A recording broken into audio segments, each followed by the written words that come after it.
આજે અમે લોકો અહીંયા કેનેડામાં બહુ જ બ્યુટીફુલ બીચ પર આવ્યા છે. ત્યાંનો વ્યૂ જોઈને તમે મને કોમેન્ટમાં કહેજો કે કેવો બીચ લાગી રહ્યો છે. મને આમ થોડી ગોવા જેવી ફિલિંગ આવી રહી છે. તમને કેવું લાગે છે એ કહેજો. ઓકે, ચલો હું તમને વ્યૂ બતાવું.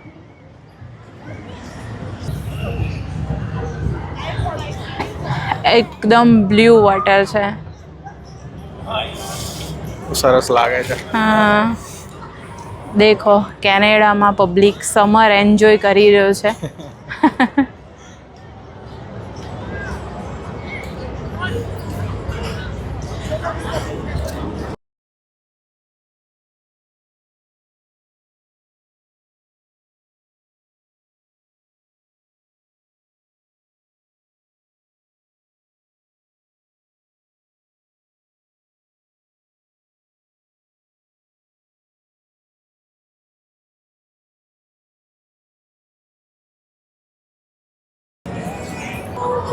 આવો ત્યાર પછી કેનેડા.